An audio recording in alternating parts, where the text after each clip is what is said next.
अगर ये चुनाव ईवीएम से हुआ तो विपक्ष नहीं जीतेगा, मोदी ही ईवीएम को नहीं जिताया गया तो आप मान लीजिए कि विपक्ष कितना भी मजबूत हो जाए फिर भी हार।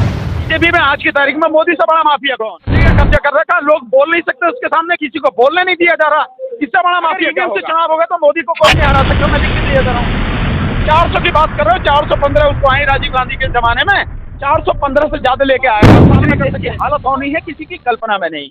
अभी कल आपने देखा एक पुलिस वाले ने जो है वहां पे किस तरह से लात मारी नमाज पढ़ते हुए व्यक्ति को, देखा आपने?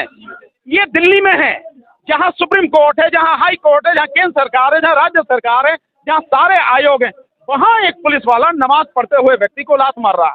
ये गुंडागर्दी तो यहाँ पे है दिल्ली। पूरा दिल्ली नहीं पूरा देश सुनता है, तो हम आपसे देश के बारे में भी चर्चा करेंगे। तो आगामी 2024 चुनाव को लेकर के तमाम सारी पार्टियां एक साथ जो एक दूसरे के विपक्ष रहती थी, वो तमाम सारी पार्टियां एक साथ आ रही हैं और 2024 चुनाव को लेकर के आप क्या सोचते हैं? नहीं, अच्छी बात है, तमाम पार्टियां साथ में आ रही हैं। इंडिया गठबंधन के साथ में जो मुख्य विपक्षी पार्टियां सब इकट्ठी हो रही, इकट्ठे होकर लड़ना पड़ेगा, इसमें कोई शक नहीं है। ये अच्छी बात है, इससे लोगों में भरोसा विपक्ष के प्रति जगेगा। लेकिन मेरा यहाँ एक बहुत सीधा सा सवाल है, विपक्ष सारा इकट्ठा हो जाएगा तब भी, इस देश के लोग तमाम वोट दे देंगे तब भी विपक्ष जीतेगा नहीं।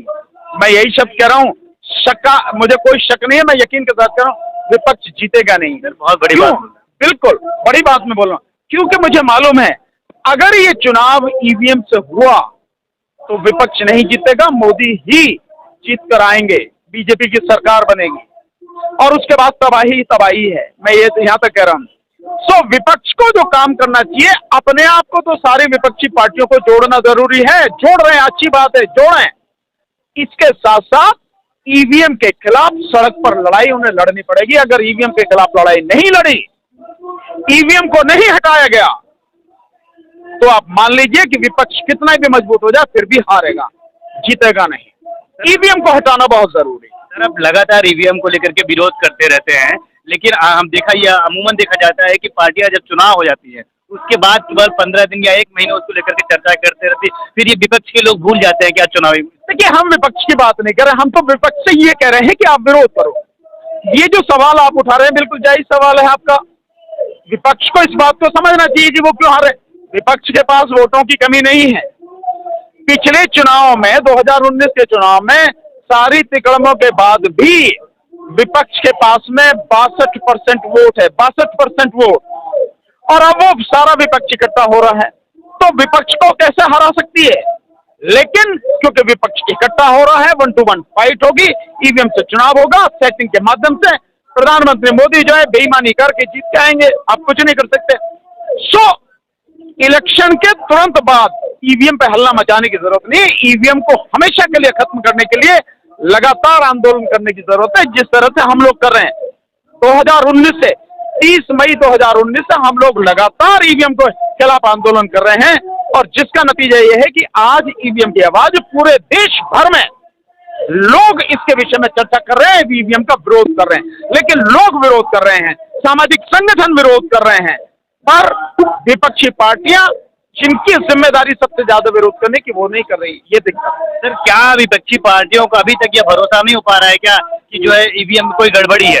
नहीं, मुझे नहीं पता कि उनको भरोसा हो पा रहा है या नहीं हो पा रहा, मैं नहीं कह सकता इसमें। लेकिन मैं एक बात जरूर कहूंगा, अगर ईवीएम नहीं हटी और उसके बाद बीजेपी जीत कर आती है, तो जितनी गुनहगार बीजेपी या यूं कहो कि प्रधानमंत्री मोदी होंगे इस देश की तबाही के लिए, उतना ही बड़ा जिम्मेदार, बल्कि उससे कहीं ज्यादा बड़ा जिम्मेदार विपक्ष भी होगा, चाहे वो कांग्रेस पार्टी हो या कोई भी पार्टी हो, वो भी उतने ही दोषी होंगे देश की तबाही के लिए।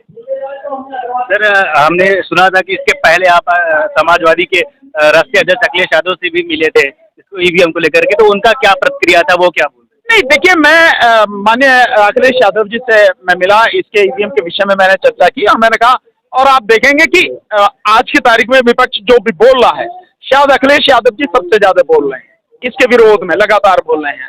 और उनके साथी जो हैं पूरी तमाम पार्टी की, क्योंकि मुझे सब लोग जानते हैं और मुझे मेरा सम्मान करते हैं, मुझे प्यार करते हैं, वो सारे लोग मेरे साथ में हैं, उसमें कोई दिक्कत वाली बात नहीं है। पर केवल एक के कहने से कुछ नहीं होता ना। जो मेन विपक्षी पार्टी है कांग्रेस, वो चुप है, और वो तब चुप है जबकि सेम पित्रोदा जो राहुल गांधी जी के पिताजी राजीव गांधी के जो है तकनीकी सलाहकार रहे, इस देश में जो है संचार क्रांति के वो एक तरह से पुरोधा रहे हैं और यहाँ पे कंप्यूटर को लाने वाले वो रहे हैं। वो जब कह रहे हैं कि विपक्ष को इकट्ठा होकर ईवीएम के खिलाफ सड़क पर लड़ाई लड़नी चाहिए, इसका विरोध करना चाहिए और किसी भी हालत में ईवीएम से चुनाव नहीं होने देना चाहिए, जब वो ये बात कह रहे हैं और एक और बड़े वरिष्ठ जो है टूलिप जो सॉफ्टवेयर कंपनी है उसके जो मालिक हैं वो हैं और वो ओबामा शासन में राष्ट्रपति ओबामा के सलाहकार रहे हैं, वो व्यक्ति जब ये बात कह रहे हैं कि ईवीएम जो वर्तमान सिस्टम है इसमें गड़बड़ी होती है, गड़बड़ी हो सकती है, बावजूद उसके विपक्ष को समझ में नहीं आ रहा कि वो क्या कर रहे हैं। आप कितनी भी सड़कें नापते रहिए, राहुल गांधी पूरी धरती को नाप लें, 10 बार नाप लें, कितनी यात्रा निकालें, कितनी भीड़ हो जाए, चाहे तेजस्वी यादव कितनी बड़ी रैली करने, कोई फर्क किससे नहीं पड़ेगा। लोग आपके साथ हैं ऑलरेडी, इसमें कोई लोग तो आपको वोट दे रहे हैं, पर आपकी वोट बचे तब ना जब आपकी वोट चोरी कर ली जा रही है, आपकी वोट लूट ली जा रही है बीजेपी या यूं कहो कि मोदी सरकार द्वारा, यूं कहो प्रधानमंत्री मोदी द्वारा, जब लोगों के देश के लोगों की वोटें लूट ली जा रही हैं इलेक्शन कमीशन के साथ मिलके, तब आप क्या करोगे? आप तब आप कुछ नहीं कर सकते। इसलिए उसको रोकना जरूरी है और ईवीएम को खत्म करना बहुत जरूरी है। हम लगातार कोशिश कर रहे हैं, देश खड़ा हो रहा है, पर विपक्षी पार्टियां जो है ना उनकी समझ में नहीं आ रही। भानु प्रताप कब तक ईवीएम के खिलाफ लड़ाई अकेले लड़ते रहेंगे? जब तक ईवीएम को पूरी तरह से हटवा नहीं देंगे तब तक हमारी लड़ाई जारी रहेगी। सर एक चीज ये कहना चाह रहे हैं कि जो इस समय दिल्ली से लेकर के देश का जो माहौल है 2024 से लेकर के, चाहे वो उत्तर प्रदेश रही हो चाहे वो बिहार रही हो, बिहार तमाम तारे जैसे वाले ये तेजस्वी यादव, अखिलेश यादव, ममता बनर्जी, इन लोग के साथ आने से क्या 24 के चुनाव पे कुछ फर्क पड़ेगा? नहीं, कुछ नहीं, मैं आपको बता रहा हूँ, इनके चुनाव पे फर्क सिर्फ इतना ही पड़ेगा, लोग इनको विश्वास कर रहे हैं, वोट देंगे, बट इनका वोट बचेगा तब ना। ये मिलके अगर ईवीएम का विरोध करेंगे, ईवीएम निश्चित रूप से हट जाएगी। सिर्फ इन विपक्ष के खड़ा होने की देर है, जनता वैसे ही खड़ी है और अगर ये नहीं खड़े होंगे तो जनता माफ इन्हें भी नहीं करेगी। हालांकि इस बार जनता पूरे मूड में है कि चाहे जो भी हो जाए विपक्षी पार्टियां साथ में आए ना आए, लेकिन सामाजिक संगठन, सिविल सोसाइटी के लोग, एडवोकेट्स, हम जैसे जितने भी लोग हैं इस बात को ठान चुके हैं कि इस बार का 2024 का चुनाव किसी भी कीमत पर ईवीएम से नहीं होने देंगे, बैलेट पेपर से चुनाव होना है। चुनाव के लगभग आ चुका है, डेट का ऐलान होने वाला, आचार संहिता लगने वाली, इस संदर्भ में इससे कोई फर्क नहीं पड़ता। आचार संहिता लगी, चुनाव टाले भी जा सकते हैं, संविधान में प्रावधान है 6 महीने के लिए चुनाव टाले जा सकते हैं। और अभी तो ऑफिशियली लोकसभा भंग नहीं हुई है, चुनाव की तारीखों का ऐलान लोकसभा भंग होने के बाद ऑफिशियली, संवैधानिक ये है स्थिति। तो अभी लोकसभा भंग नहीं हुई, लोकसभा भंग होकर राष्ट्रपति को इस्तीफा दें, देन कार्यवाहक को प्रधानमंत्री उन्हें घोषित किया जाए, नियुक्त किया जाए, देन उसके बाद में चीजें होंगी और घोषणा जो चुनाव की तब होगी, डेट तब होंगी डिक्लेयर। और यहाँ तो गुंडागर्दी चल रही है, इलेक्शन कमीशन गुंडागर्दी कर रहा है, तो ये सारी चीजें अभी बिल्कुल पूरी तरह से गैर संवैधानिक है। अभी मैं नहीं मानता कि घोषणा होगी, अभी होगी, और फिर भी होती है क्योंकि मोदी है तो कुछ भी मुमकिन है। अगर होती है तो गैर संवैधानिक होगा, बावजूद उसके अभी समय है, सब कुछ हो सकता है। बैलेट पेपर के लिए मात्र 8 दिन का समय चाहिए, कोई इससे ज्यादा की समय की जरूरत नहीं। सर क्या लगता है आपको, जिस तरीके से चुनाव को लेकर के, चुनाव आयोग को लेकर के ये तमाम सारे आरोप लगाए जा रहे थे, 2024 में भी उसमें निष्पक्षता रहेगी कुछ, कि जो है जिस तरीके से मेयर के चुनाव में हुआ उसी तरीके से यहाँ भी हो सकता है? देखिए यहाँ हो सकता है, ये कल्पना है, लेकिन अगर उससे हुआ तो पकड़ लिया गया ना। आप ईवीएम में गड़बड़ी होती है, बेईमानी, आप उसे तो पकड़ ही नहीं सकते। बैलेट पेपर से कम पकड़ में तो आ गई ना वो।